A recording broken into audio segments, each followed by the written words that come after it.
For a few years now, more and more people have been exposed to the appearance of artificial intelligence, or more commonly referred to as AI.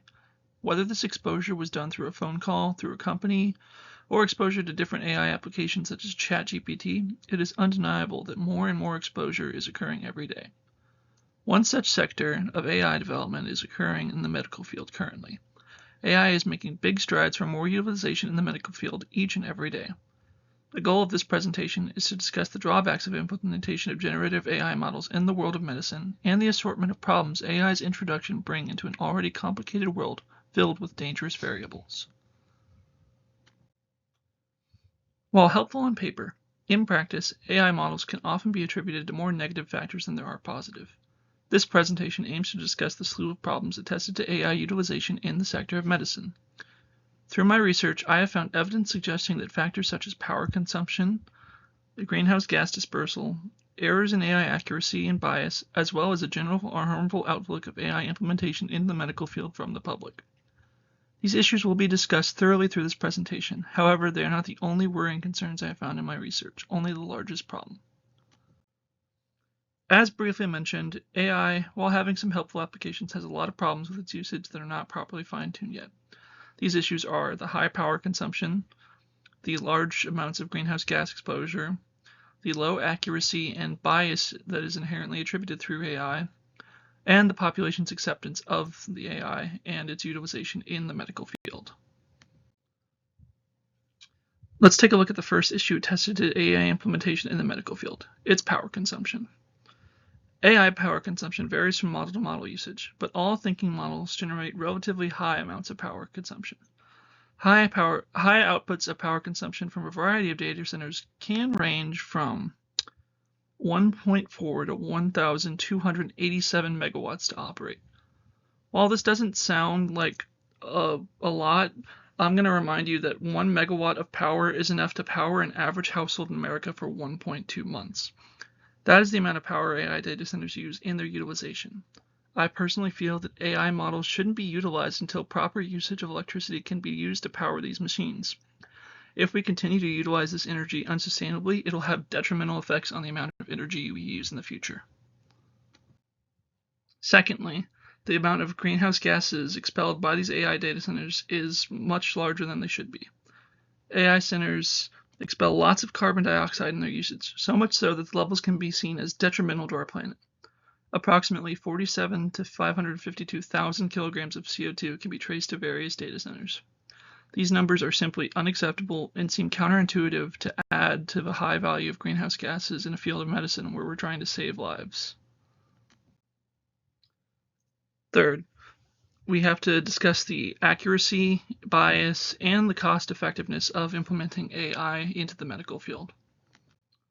Our third point revolves around how AI struggle to accurately answer the questions you feed into them. Even a simple question you search into Google can be wrong information fed to you by an AI. Large coefficients of error have been made with numerous popular AI models such as ChatGPT, Bing, and Bard. The values of these inaccuracies can be read as followed. ChatGPT at 73.8% of responses being accurate, Bing Chat at 67.5% of accuracies being accurate, and Bard with a value of 62.5% give high rates of inaccurate recommendations. These values, while admittedly not small, could still provide bad medical advice if employed in the medical field. If we are to utilize these machines, they should have much more accurate and near perfect response, otherwise misinformation is going to spread to patients. Furthermore, AI models can be attributed to having an amount of bias in their usage. In a survey in my research conducted by JMIR, it found that women were underrepresented in AI utilization to find appointments with physicians. This bias shouldn't exist if we are to implement these into the medical field. Finally, AI research and experimentation is very expensive. In a world where medical bills are already high, research into AI models will end up raising prices in the healthcare industry. In 2021, when AI use was not nearly as prevalent as it was today, the money used in this research was equivalent to $6.6 billion. With further research and development attributed into AI, we can see these factors rising enormously and affecting the cost of simple healthcare treatments. My fourth point is the population acceptance into AI. This was done through a survey with a series of questions attributed to how general patients felt about AI and its usage in the medical field. Up here, I have pictured some of the most important questions I believe I got from the survey. Those being if the patient would allow them to be imaged by an AI rather than a physician, if patients were concerned with data leaks from AI companies, and how concerned patients would be with AI accuracy. We find that 85% of patients would not feel comfortable allowing an AI to image them over a physician. After all, you go to the doctor to see a doctor, not a machine. 54% of patients were concerned with AI data leaks. In a world where data leaks are prevalent as ever, where you can lose your Amazon password to clicking a bad link, I wouldn't feel comfortable having my private medical information exposed through a data company.